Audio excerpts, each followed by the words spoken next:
challenge though is AI is also unfolding too. And so there's a lot of noise out there. Like, how quickly is it going to really change the game when it comes to legal? I think it's going to. It's just going to take time because at the end of the day, we're people and people aren't necessarily disappearing off the face of the earth, at least not today.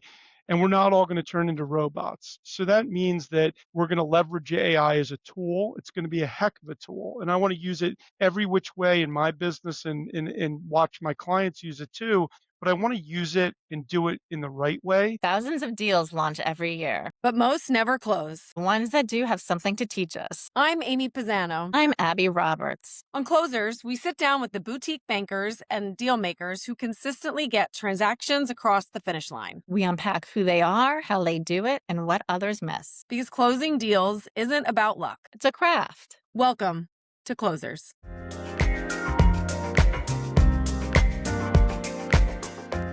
Hey, Michael, welcome to our podcast on closers, the secret of independent, successful deal makers. Thanks so much for coming on. I'm really excited to talk to you and hear how you've been doing it all these years. Before we kick off, I'm just going to ask you can you give us a little bit of a bio about yourself? Sure, Abby, it's great to be here. Love doing these types of podcasts and to kind of offer different insights into what it's like day to day in running a firm like ours and the trials, the tribulations, the good and the bad, all that stuff. So thanks again to you and Finalis for setting it up. Thanks for coming on.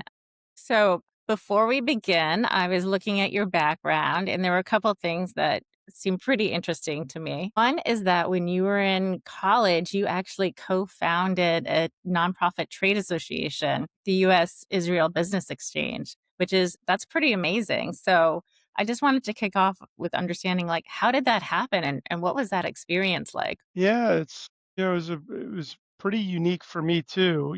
When you're in college and I was in Washington D.C. and there's so many opportunities. And like one thing that my parents really pushed me when I went to college in DC, they're like, go get work experience, get an internship, do something. Don't just sit on campus. Well, luckily, DC, as you know, Abby, because you went to school down there too, there's the metro. It's kind of easy to get around. And I started talking and networking with people. That was kind of the name of the game, right? And I stumbled across a guy that had actually been 10 years older than me that said, I need an intern to help me build out this initiative we're doing at the Embassy of Israel. And I said, I don't really know anything about that, but I'm more than happy to learn, work, and figure it out. And one thing led to another. And I got really, really into it because when I was at school, I studied international studies. So I really had an affinity to South America. I lived in Argentina. And then I also had a real affinity to Israel because I'm Jewish. So it kind of worked well when this individual approached me about the opportunity. And I just started learning more about technology, M&A, venture capital, and I got hooked. I got hooked with the concept of helping a business owner and helping someone figure out what to do with their companies. And one thing I was really good at that time was talking and communicating to these business owners about their tech and about their businesses. And it really excited me hearing all about their new opportunities that they were bringing out of Israel to sell into the US government and other funds that were interested in investing into the business. No, that's cool. And I'm curious too, with that background, how do you feel like that kind of international start to things informed your take on strategic transactions? Yeah, I mean, for me, it was like when you're dealing now, like fast forward to my life today, when you see how important communication is to reasons why deals happen and why they don't. One thing I learned with Israeli companies at that time was they were amazing engineers, physicists, scientists, amazing at figuring out things. They were god awful, Abby, at sales and marketing. They had it's not their shtick. And in order to get somebody to invest into a business, I don't care what it is, you've got to be able to explain it, understand the hook of why somebody would be interested, and be able to articulate it. And I learned that a lot because when you're also dealing with language barriers, that also makes things challenging. So you're hearing something in one language, and then you've got to convert it into another. And so that was a interesting dynamic when you're dealing with transactions that are in that and when I was in that world were always cross border. So you had to yeah, always had to navigate that side of it too. And one thing I've noticed over the years is like having that grounding or perspective is actually honestly a little unusual in the US. And I think it can give you a real advantage because I've just seen so many people go abroad and say, oh, they just don't understand, you know, this or that. And it's really us who often don't understand how different geographies and cultures and business models operate. So But I think for being an intermediary, right, if you look at what we do for a living, you have to be able to translate. You have to be able to explain to someone else what someone else may be thinking or an idea or an investment opportunity to get somebody to be willing to listen or get engaged in the idea. That's where I think I learned the skill, right? Because a lot of times in investment banking, you can't go on autopilot. You can't just sit and say, I'm going to let this transaction get figured out by itself. You have to be engaged in it from the start to the end. and what are those like I just want to push on that for a minute because it's a super interesting point is like what are those listening or translation skills that you find that are a little bit different that kind of get you to move that deal forward versus how other people may approach it? I think people today, I kind of wish when I was in college, Abby, that I would have gotten a degree in psychology. Because when you're dealing with a business owner and you have to be willing to listen, and understand what their pain points are, their issues are. So I think early on in my career, I spent a lot of time listening and hearing what people wanted and how they wanted it and what sometimes the they were crazy in what they wanted valuation wise, but listen to understand how they got there. And I think that's something that becomes very important to translate from whether a deal can work or whether it can't. You got to hear both sides and you got to understand what they want. And speaking of that, and speaking of valuations, I was so curious. The other thing that interested me is you recently ran a workshop I saw on law firm valuations. And as a non practicing lawyer whose closest friends are still in the law and an area very close to compliance, of course, this is near and dear to my heart. Obviously, the law is going through massive amounts of disruption. Harvey's in the news all the time, but there's a real reckoning there. In that I just have to ask before we kick off, in that environment, how do you value law firms? Can Yeah, not been Abby, so easy beforehand anyway, but it's now a whole new frontier. And I come from a family of lawyers, so I appreciate the trials and tribulations of lawyers, right? In terms of being able to exit their businesses at some point. And this is a new frontier for legal. And we're at the very early innings of it. And so in one of the end markets that we're in, specifically with debt collection law firms, which is basically a law firm, but it's got a machine behind it with call center operations and IT and client services. So it's a business, it's a law firm, but it's truly a business. And so there's new models that are coming out with what they call LSOs to help figure out how to transact with them. So setting up these LSOs gives an option for private equity, family offices, high net worth individuals to invest into these firms which they really weren't able to do. And they're taking that playbook from dental offices, accountants, consultancies that applied the similar logic to what we're seeing in law firms. Now, we're not seeing, Abby, people moving into buying white shoe, white glove law firms, not yet, but maybe that's going to change too. These are firms that are more dealing with their direct to consumer, direct to small businesses, where there's opportunities that are being uncovered by private equity. So we're really jazzed about it. And I just did a talk in Florida all about this with a couple of other law firms and compliance people on how to set them up and how they're valued too. interesting. It is such a fascinating area. So you think there's gonna be a ton of roll-ups in the space and sort of that lower mid-market and then a focus like AI and modernization, or like what's the play? Play is that you nailed it, which is they're going to come in and they're going to try to automate them because, as you know, law firms tend to be very manual, and very manual workflows too. So the idea would be is that with new investors that come in, they want to take a business that may be generating a 10 or 15% margin or EBITDA margin and turn it into 20 to 30 over a period of time, and then make acquisitions on top. So it's an exciting time. We're also talking to a lot of AI related legal experts that want to come in too with their tech to help automate them faster. That's going to take time though.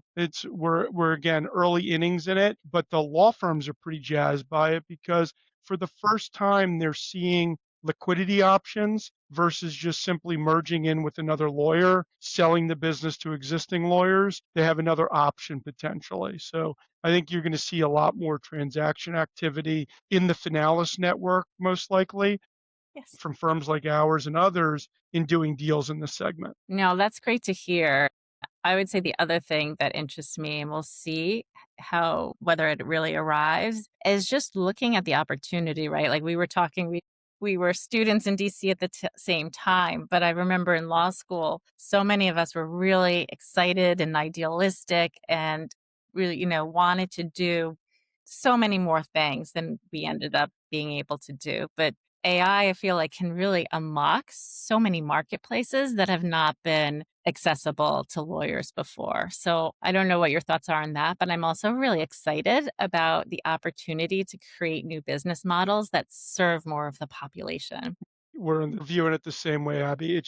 I think the challenge though is AI is also unfolding too. And so there's a lot of noise out there. Like, how quickly is it going to really change the game when it comes to legal? I think it's going to. It's just going to take time because at the end of the day, we're people and people aren't necessarily disappearing off the face of the earth, at least not today.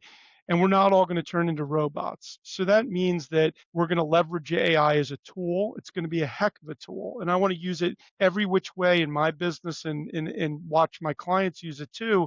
But I want to use it and do it in the right way. And then I think a lot of people feel the same way. There's a big movement to it, and it's going to affect legal just like it's going to affect other industries. I think it's going to be the people that really think through how to use it are going to be the ones that are going to really benefit from it long term. Yeah, I agree with you.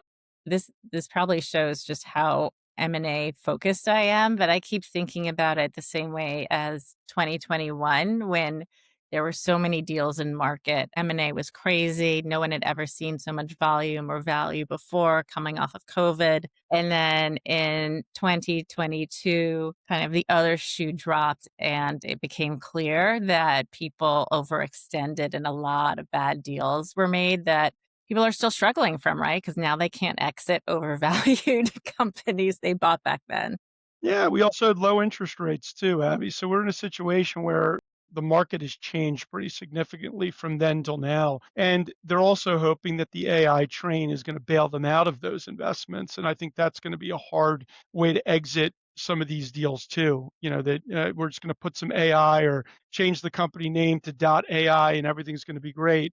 It just isn't that simple. But I do think we're going to see a lot of market shifts. We're going to see opportunity that comes from this bubble that we're in a bit right now, kind of relay it, look back at like the .com and the dot bomb era that we lived through. Are we going to see something like that occur? Who knows? Debt collections cannot be a bad place to be right now, I would imagine. And that Yeah. gets me to my next point is tell me about your industry. Every banker well, not every banker, but up until recently, bankers like you, like sector specialization and really understanding your market is so critical to becoming successful. So I'm curious to hear from you about your industry and what makes it special to you and how do you see AI impacting it overall? So, quick story. So, 25 years ago, when I got into investment banking, I joined a firm that was very specialized in the credit and collections ecosystem. But a lot of my initial deals that I worked on were some that were outside of the industry, other industries, like IT and things that had nothing to do with that. And I started to realize after spending 10 years at that M&A firm that specialization matters. And there are a lot of amazing generalist folks that are in the Finalis network. Respect them. They do a phenomenal job. That just wasn't me. I wanted to dig in to the point where I knew every aspect of an industry at the trade association level, at the market level. I wanted people to come to me and to people that were in my organization where they were able to have not a 100 level course about these industries. I wanted them to be able to have a 400 to 500 level course and be able to really talk shop. And so that's what we developed over the past 13 years. And we've done a really decent job of creating these little ecosystems. Credit and collections is an ecosystem for us. We do work in healthcare revenue cycle management and the contact center BPO industry. So both tech and services across these areas. But the specialization for us has worked well. Now, it doesn't always work well, Abby. And I can give you countless examples of where it doesn't always work. But net for us, it gives us an advantage when we're out there in the market day in, day out as kind of a thought leader in these industries versus just being a person or a team of people that go from industry to industry to industry. And you mentioned it yourself. I've noticed that there's a lot more generalists out there lately, at least in the Finalis network, which is super interesting to me because, like you, I've been in this industry for 20 plus years, and specialization was sort of always a critical point. But there is this move to generalization for bankers starting out their own firms or kind of moving forward. What would you advise them? How do you decide whether generalization or specialization is kind of like the right move? And then if you are going to be a specialist, like how do you own that? So a lot of the people that we coach and mentor, whether it's in my organization or outside, friends, people that I've known for years, they're skill sets that are developed in investment banking, transactionally, right? Learning our own workflows of taking a company to market and the whole process that goes into that. I always wanted from the beginning of my career to just control it at some level. I didn't want to have to recreate the wheel over and over again. I liked the idea because of how volatile our work already is of up and down roller coaster of I wanted an ability to not have to start over again with the buyer pool, the investor pool, and the companies that we were marketing to.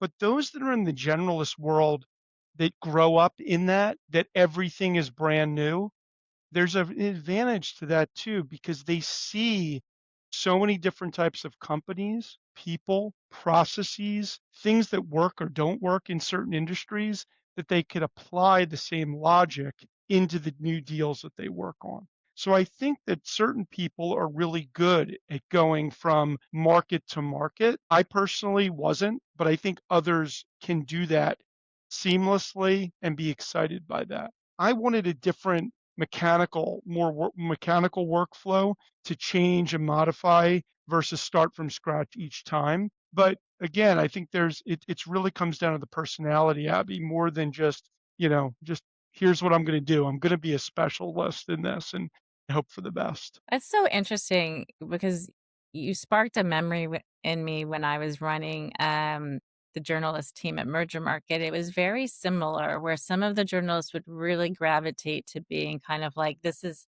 oil and gas is my sector and I know everything about it. And others were far happier to move around and be generalists. So it does feel like it's a personality thing. But I'd imagine, even so, it's a critical question when you're going independent or running a firm to ask yourself and truly understand from a strategic perspective. Yeah, as between my partner and I, when we left our prior firm, we knew that we wanted to broaden, and we have. We've diversified. We've added, we do technology and other areas of tech-enabled services, but that was all by design. We wanted to be less focused on just one market because that's the other side of a specialist, Abby. You can also go the other way where what happens if the industry blows up for some reason?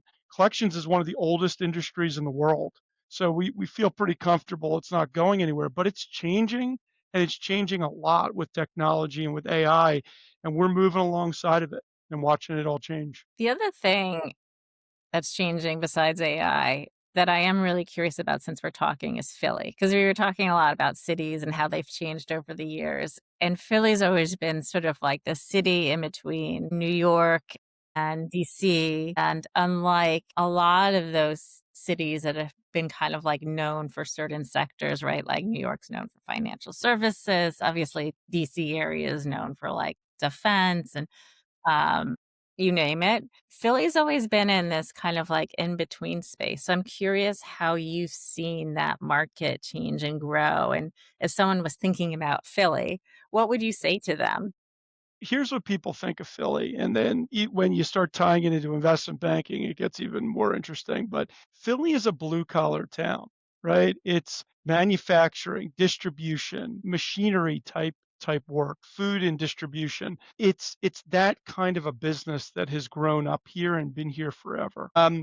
And it also the personality of the city is gritty, right? It's got its own personality that other cities don't have when it comes to sports or it comes to just lifestyle. You deal with more of an entrepreneurial kind of person, kind of hard charging, independent, entrepreneurial type individual than I think you see in some other cities that we come across. And as a result of that, you tend to see different types of business models that come from here. And so I'm on the board of ACG here in Philadelphia, and it then creates different types of investment bankers and private equity groups that also come with that same personality that they bring to investments and transactions that they do. So it's definitely got its own unique calling. It's not for everybody. It's definitely not New York, and it definitely is not DC, but it's got its own uniqueness, which I love about it. And that's why I came back after I was in school, lived there for 10, was down there working, living down there for over 10 years. And I always wanted to come back. It kind of draws you back. No, I love that because one of the intangibles I feel like about M&A and deal making is the different cultures involved, whether it's the different industry cultures or city cultures, and understanding those and where you fit is critical. I also wish, Abby, I could find more clients that are in our sectors in our area, like in our region, because I travel a tremendous amount to everywhere across the country and internationally. So for me, when I get a client in the Philadelphia area, I jump for joy because it means that I don't have to travel or get on an airplane. I could get in my car and visit them, have meetings with them. It's a huge win.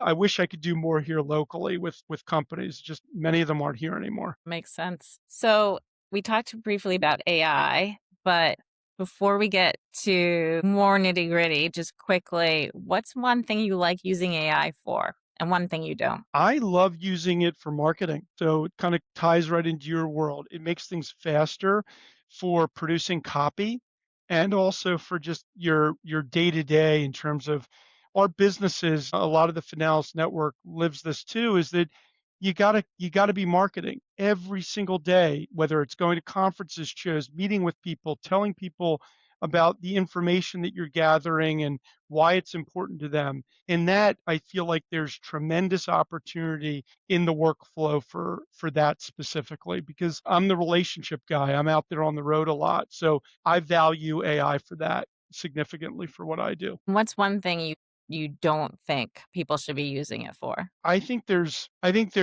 checks and balances with AI. So leveraging it for books, teasers, buyer lists, all those things are great, but it needs a human over top of it. No one's producing a book without checking it before they send it to a client. And I think there needs to be more oversight of it. And we're trying to do that too on our end. But I do think that is the part that scares me the most is it can be leveraged in pretty much anything, but how good it is a question mark because of how good you prompt it. But you need to make sure a human is overtopping it, making sure it's doing what you want it to do. Yeah, that makes sense to me. That's my big fear too, is people seem to forget that AI makes mistakes and makes things up, which I get because it comes off so polished, but then and there are a lot of mistakes. So, Correct. um, all right. So running a successful independent advisory As you know, with Finalis, we've seen so many more people go independent over sort of the last 5 years, but you actually went independent and set up your own firm 13 years from now. So I'm just kind of curious what your journey's been. But first of all, what prompted you to strike out on your own? I mean, that's kind of a big deal, especially in Philly. Yeah, I'll tell you, there was a couple things. And for me, there are different people in investment banking. There are career analysts. There are people that are amazing analytically. I wasn't. I was. I was very good, but I was a hybrid. I was very good at relationship building, marketing, bringing in clients, explaining the process and the workflow, but I just wasn't the best book writer. And I realized that very early on in investment banking as to where my strengths and weaknesses were. And I'd urge people that are listening to this podcast, if you haven't figured out what your strengths and weaknesses are, stop, sit down, and figure that out because it's going to change your perspective on your life in investment banking once you figure that out. But for me, that was really important to figure that out early. And then once I knew that that was my strength, I ultimately wanted to own my own. That was a passion I had. I didn't want to go get a job on Wall Street. I didn't want to go join a larger investment bank. I wanted to figure it out on my own and independently build something that had a great culture, a great team, um, did great things for its clients. So that was the trajectory I started figuring out after like 5, 6 years into that I really wanted that. That was a passion I had. So, what were those early years like for you? And what do you wish you known then that you know now? Starting a business is really, really hard. The first year is even harder. Okay. It's not for the easy. There isn't some book, there's no book you could read that says, here's how you're going to do it to make it less painful. You just have to go through it. And I had to go through it when I had basically, I think I had a 1 year old at the time. Now I have 3 children. And I will tell you, it was the hardest year of my life to get through because you're dealing with so many dynamics from everything from how am I going to get credibility? How are people going to want to hire me to work with me? How are people going to want to utilize your services when you're so new and so brand new into the world? And I had to kind of go through a lot of those dynamics very early on. A lot of sleepless nights too, Abby, when you start landing your first client and you realize how critical that client is to getting the credibility you need, it becomes a obsession where that's what you want and you're going to make it happen one way or the other because you have a family to feed and business to generate. So to me, that's kind of how I had to. That was the most challenging part of making it work. And I can't even imagine with a baby what that did to your sleep in addition to everything else. I drank a lot of coffee.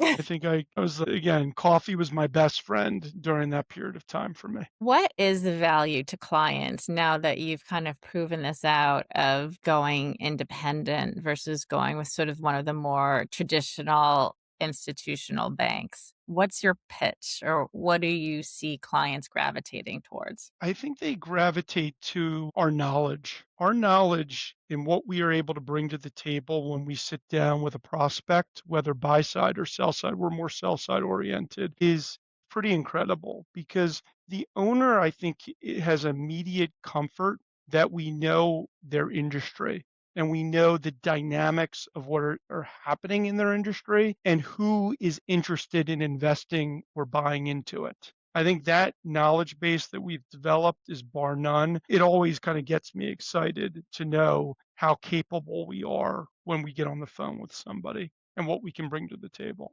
So I think that is something that is a big differentiator for us. What else do clients ask about, or what are their typical concerns, and how do you get around them when you're, against a larger. We're competing against the largest investment banks, not just here in the US, but in the world. And it's when we get brought into pitch and we're going against an investment bank that's has 2,000 people globally, I want to win it. I want to win it. And I'm a competitor. I play basketball. I want to win where we can. And when it comes to that, I want to make sure that not just winning, that we're putting ourselves in the best position. And I think the one thing that helps us is our specialization, but it also can hurt us too, Abby, because sometimes owners want a generalist view. They want somebody that doesn't know every Tom, Dick, and Harry in the market. They want to know, they want them to bring something different or unique to the table from other industries they've bought and sold into. And if that's what the owner wants, they want that. But we can't sell that, right? We're selling our specialty and our knowledge and our efficiency. And sometimes it works out really, really well. And sometimes they don't want to buy that. That's interesting. The theme I'm hearing from you almost again and again is just knowing yourself and knowing your strengths and leaning into those, but not kind of beating yourself up over weaknesses and trying to overcompensate for them. I did enough of that early on in my career. When you lose, everyone loses at something. But when you lose and you can learn from your loss, and I know people say it, it sounds cliche, but seriously, we try, and at least I do try too, is that when we lose, for whatever reason it is, we dissect it and say, could we have done something different? What could we have said differently? Did we not do this correctly? Or did we not model this out right? Because it's never fun to lose. But I will tell you, if you just move on from it without dissecting it, it's even worse. So I will tell you that's something that I try to tell my team, that when we lose, we're going to learn from why we lost and figure out if we could have done anything differently to change the outcome. And where do you see other independent advisors failing? There's a huge network, not just at Finalis, but as we said, there's more and more every day, every month. Where do you see them kind of falling behind or making mistakes? When I talk to the other advisors in the network and outside of it, I tend to hear, around fee rates, no retainers, no this, no that, versus selling value add. Again, cliche, but it's real though. If you don't have the relationship with the business owner, it's going to be really difficult for them to view you in any other way other than a price on a pitch book. And if they're seeing real value in what you're bringing to the table, then you've got to figure out a way to better harness that. And I find, in order to beat the competitors that we're out there facing every day of the week, whether they're an independent, generalist, specialty advisor, is that the relationship matters. And you don't develop a relationship over Zoom. As much as I'd love to see it happen, you don't. You have to you got to go out to lunch, you got to go to dinner, you got to go on their boat, you got to get to know them. And I think a lot of people view our world as very transaction oriented. It absolutely is, but there's a relationship behind every transaction that happens. And if you don't have the relationship, your probability of getting hired goes down dramatically. And when you do, like, say you get the mandate, where do you see those firms kind of falling down or not being able to close deals? When we do get the mandate or when other firms In do? other firms. I won't ask you about yourself. That's yeah. No, and I'm happy to answer that too. But with other firms, when they do, where they fail is they've oversold it. They've said, "Oh my gosh, the value is going to be X between, these crazy multiples," or they've overpromised that they're going to go broad in terms of their marketing process, or they're going to handle the book writing this way. And my mantra, to our detriment, is that we don't oversell. We just try to keep it factual as much as humanly possible to tell them what they're going to expect the day after we sign a contract. And I do feel like people in our industry tend to over embellish. And at some level, it's sales, right? We're out there trying to get clients, so there's part of that. But when it comes to the workflow and what the process should or shouldn't be, I think we all need to take a step back sometimes and say, are we being real about this? And I find that that is a dynamic we see a lot. And it backfires too, right? Because there's so many times when you're selling a business I've seen and the founders or the owners are like, well, I'm not going to sell the business for this amount. You promised me the sky.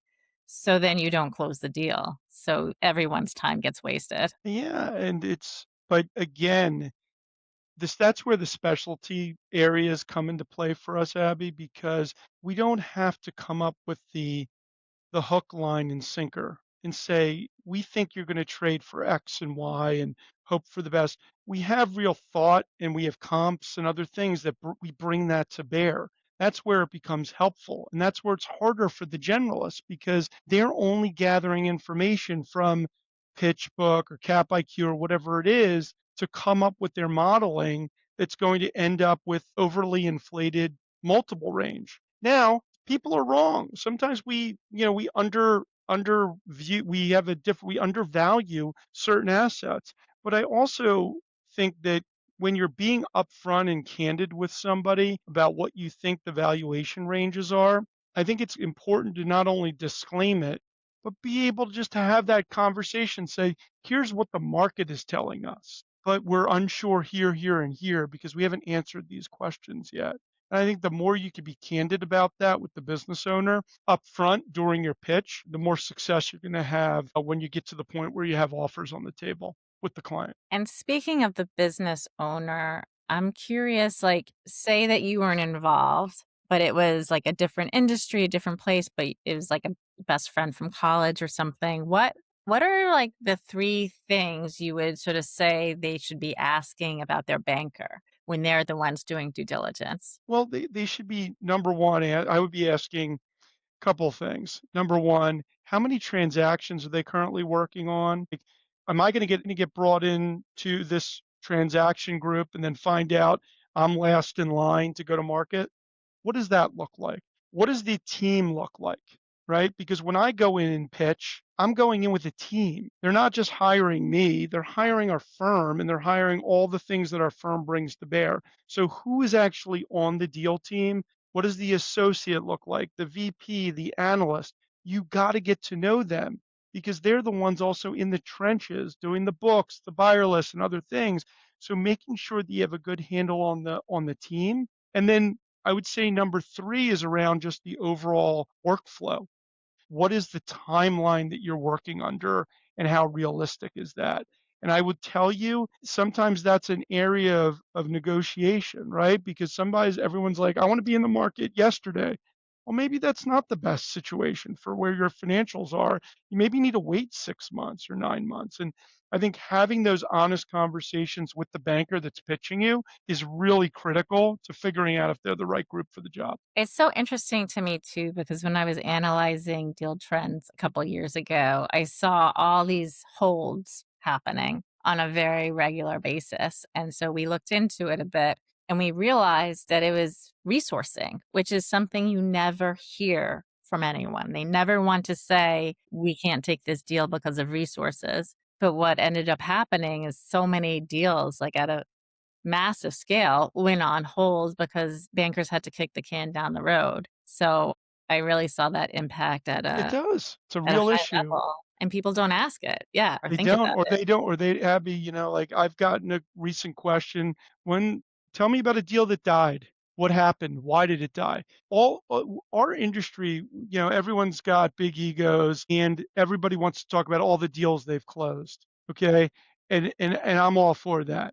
But also if you're really being honest with yourself, you can also have a number of deals that died and there's reasons for why they died. And and again, it goes back to that learning exercise of why you lost or why the deal closed. You got to dissect it, and people care about that. And I always tell people to ask those types of questions too. One question I have is what questions should clients be asking about compliance in your opinion? My gosh. I mean, think about all the things Finalis does, right? Like every day we're dealing with uploading documents, making sure certain agreements are signed, getting NDAs in place. I mean, every day we're in a heavily regulated industry. And there's plenty of people that don't have licenses like we have and all the other Finalis members. And it's a scary proposition. We like the thing that is probably keeps me up at night more than anything else, Abby, is data security. Because we're taking companies' information, loading it into the data rooms, and we are in the trenches dealing with information every single day. And if I'm a business owner and I'm thinking about hiring you or me or whoever to help them with a transaction, they better have good data, compliance, security in place to manage information flow. Because I will tell you, it's becoming table stakes. If you don't have that today, I don't even know. It's a cost of doing business, but it's beyond that. We spend time with our prospects and clients telling them what we have in place with MFA and everything else. It's beyond important. It's so interesting. So I was trying to think about analogies in my head, and I was like, and you'll get this because you live in Philly, and I have to go to New Jersey a lot for friend things. And I was like driving there, which is terrifying for me. And I was like, compliance is like driving in New Jersey.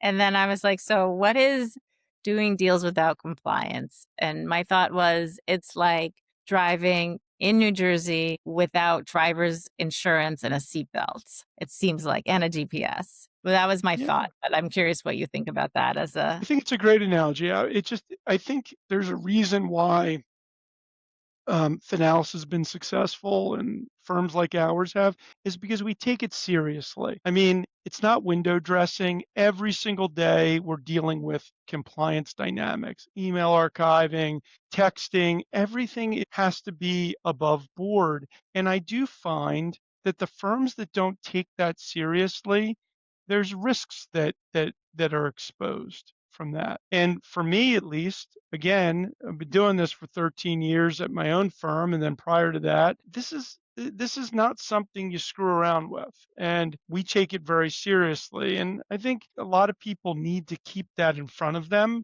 when they're thinking about the analogy you described, Abby. It's real, and it's not just something people say. You've got to put your money where your mouth is and actually do what you're supposed to do. yeah, and it's not just a check mark, right, for FINRA. This is what I was thinking through. I was like, there's tons of M&A litigation. There's so many. Someone was telling me the other day that like if somehow your deal needs to be, audited and can't be, the client can choose not to pay you. Like there's a whole list Yeah, of there's there very real world impacts. every day. And that's why you spend the dollars and you partner with companies that can give you that feeling that you're doing it the right way. And that's what we try to do. We try to take it seriously and make it a priority and tell our clients that too. So to the closing section of this, you know, I think as we all know, many, many deals never get closed. I always think about it as the salmon migration, right? With Morgan Freeman's overlay. The salmon come from the ocean and then they're like jumping up to the little stream they came from, and then most of them die, and then only a very few successfully make it to the nesting grounds. There's so many ways deals can die or not make it. And you have a really great track record of closing deals, which is the most important thing, right? At the end of the day, is getting things actually done. So, just to kick off, I just want to hear from you. Tell me about the first deal that you ever closed. Like, what was that like? It was a roller coaster ride because I got handed a deal from the managing partner of my prior firm, and he said, figure this out. And it was in the healthcare revenue cycle management space, a billing company. And I was just so new. There were so many things I didn't know. Most importantly, I didn't value the relationship as much as I should have. But I was still able to get it closed because they trusted me and they knew that I was giving them as much insight and transparency as anybody could in negotiating the transaction for them. And it was a deal that was supposed to take 6 months that took close to a year. And a lot of it was due to they didn't, lack thereof of financial controls. They were just a complete and utter disaster when it came to financials. And it was the one period of my life where I realized that I was a good analyst, but I was never going to be a great one because the level of detail that we had to get into, I started to realize that I can do this, but I'm not amazing at it. But I got through it. And I will tell you, the hardest part of getting through it was the company's financial performance dropped out in diligence. And I had to figure out a way to renegotiate the transaction to a point where I could get my client comfortable with the client that had changed gears on them. They lost about like 20% of their revenues were going to be going away. So we had to recut the deal, add an earnout component to the transaction. Everybody was frustrated and pissed off at each other. And I had to navigate through that. And I remember our client saying, Michael, how are you so calm and relaxed over this? You're gonna lose a huge fee if we don't figure this out. I said, we're gonna either figure this out or we're not, and it's gonna be what it's gonna be. And I was able to keep calm about it versus getting truly emotional about it, and I think that's what helped us get it over the finish line. So that was my first deal. Cool. And I heard you say that you didn't that the clients trusted you in the end, but that one of the mistakes was not spending enough time with them. So tell me a little bit about that. Like, do you, Brought because I was brought in as like a associate level, analyst level person, so I didn't have the relationship that the executive above me had. But I was the bearer of bad news, though. I was the guy that I had to tell them, "You're not getting the number you want. Your numbers aren't what you thought the numbers were gonna be." But I had to be that guy, and it was hard to be that person when you don't have that relationship that was built up. And I think from that end, if I could have done it all over again, I wish I was the guy that was at the pitch, at the meeting, at the restaurant, explaining to them the process, because I probably could have offered more to the table and there would have been a level of comfort versus getting thrown into it after the deal was signed up. but so then how did you earn their trust? Because that has to be really hard. By being there every single day, answering their questions. When they called at 9 o'clock at night, I answered the phone. When they sent an email at 1 in the morning, I answered the email. They knew they could count on me. And I will tell you, work ethic is something that is beyond critical. And everyone talks about the intensity of investment banking. It is intense, but there's certain people that are really good at volatility and can work through that intensity, and others that are not. And I learned along the way that I was pretty good at dealing with up and down roller coasters that happen every single day. And what, going back to the clients, and I know this because I know this is a huge pain point for everybody in the industry. In your experience, what do clients most often misunderstand about closing a deal or getting to that close? Well, I think they think that they've done the heavy lifting of writing the book, going to market, finding the interested parties. But then, as you know, Abby, there's diligence, right? And diligence is insanely intensive. It's gotten even more insanely intensive with especially in our industries that are heavily regulated. And I think when they get to that stage, they're completely not expecting how intense it gets. We try to do the best job we can of telling them all about the diligence process, all the data, all the information. It still seems, after 25 years of doing this, still a big shock when they see how intense it is and what it does over a 60-day period of time. What I always think about is it must be like having to suddenly do your taxes times 10 based on what I've seen, which is horrifying. So no wonder they often are like, you know what? I'll retire to Florida next year. Yeah, but I will tell you, once you get through it and then seeing the outcome that occurs and liquidity and everything else, it's just like you went through battle. You got your war wounds and you figured it out. Best feeling in the world. What are the three biggest reasons deals fail in your experience? I think probably one of the biggest is just around the wrong expectations are set. And there's meaning like valuation changes, whatever. I think that's a big piece. I would also say trust is being another one, because in a lot of cases, as soon as trust is gone, buyer did something, seller did something, and you just don't trust them, it's so hard to bounce back from that. It really becomes, you can't just recover. It takes time to recover when there's broken trust. And I would tell you the third is financial performance. Tell me I probably about, put trust as number one, but anyway. yeah, it makes sense. And I think, too, just thinking through what you're saying, it feels like when you're on the buy side, it's often a lot more transactional, right? But when you're selling something, it's like your business, your passion, your baby. So you're sensitive. There's a You lot at are, stake. you are. But that's where our role becomes more critical, because we're the people that are taking that criticism versus the business owner directly about their financial performance, or why did Sally leave, or what happened with this and their IT department sucks. Whatever it is, I want them to share that, the buyer to share that frustration with me as much as humanly possible so we could figure out a way to communicate that to our client too. So you told me about a deal that was challenging that you saved already, but tell me about a deal that failed that you've done a lessons learned on, since you said you were happy to share, and I'm always really curious to hear those stories. It's usually when our deals fail, it's because there's an issue.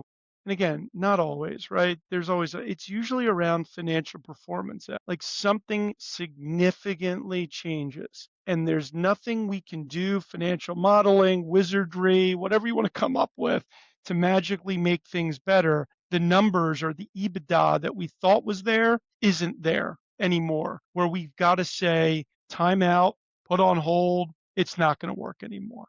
And it just is what it is. Like, a lot of our clients are service-based businesses where they'll have a large client concentration. And I think that's usually a dynamic that we end up dealing with, where they have a large client that changes things mid-process where we have to pause. All right, putting your valuation and compliance hats on, because I know you have both of them in addition to banking. Post close lawsuits over valuation and compliance are like, those are like huge, right? They're all over the place. I think on the lower mid market, they've increased in recent years, which I don't want to say correlation, causation, but it's interesting. It ties in with the new FINRA rule. But how do you de risk deals from that? Well, look, there's never nothing when you're doing A is going to be completely perfect and easy and everything goes right. There's going to be issues. So you got to go into that with eyes wide open. Reps and warranty, insurance coverages, other things to help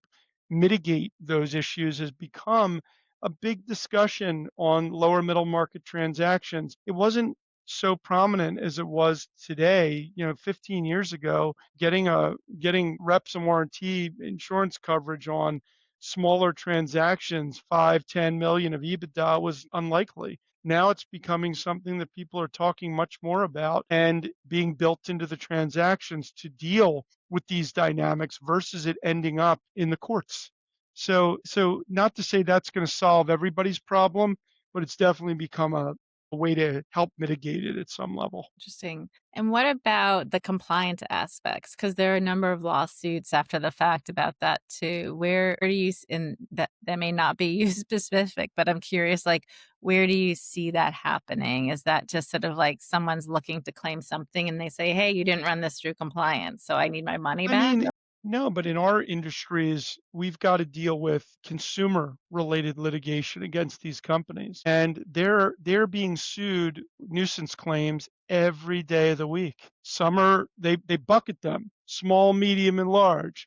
Well, you could imagine if a claim is occurring or there's an issue that's happening in a transaction, it gets pushed aside, and then oh magically it shows up after closing, people are going to be pretty frustrated about that. But thankfully, there are escrows and indemnification and caps and baskets in order to deal with those dynamics.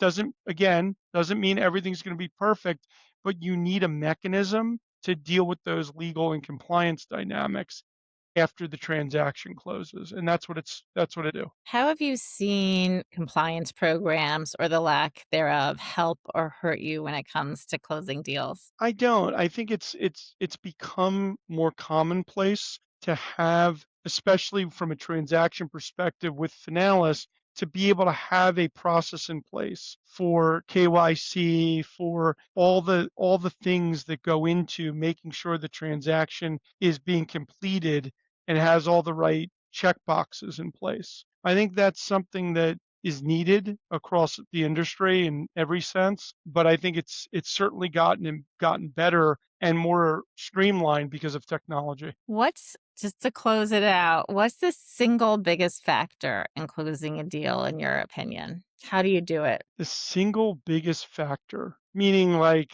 what do you mean? Like, give me an example. Like getting it over the line when you're in negotiations. I mean, I know we talked about this earlier, but relationships, Abby, matter. When you need to call your client and have like a heart to heart with them to say, are you really thinking this way? Are you not seeing what's really happening in the legacy and the wealth that you're about to create for yourself? I think the relationship beyond anything, we're not robots, Abby. We are human beings. And at the end of the day, human beings are making decisions every second of the day, and you can affect a decision if you've got a relationship. If you don't, you can't help or help move a deal forward. I think we're at the end unless there are any questions wish are there any questions you wish I'd asked that I didn't get a chance to ask? No, Abby, you asked a bunch of really, really good ones. And I would tell you, I think for us in what we do every day is just to try to understand the other side from a transparency perspective and be able to offer up advice, guidance independently for people to make decisions. I think that's what we're trying to do every day with our clients. And I would bet, when you talk to other Finalis members, they're out there trying to do the same thing. Yeah. It does feel like the bankers I've spoken to over the years, there's always that core of like you're in it because you actually care about your clients and wanting to see them succeed. This is great. Michael, thank you so much. Take care. Yeah. Bye.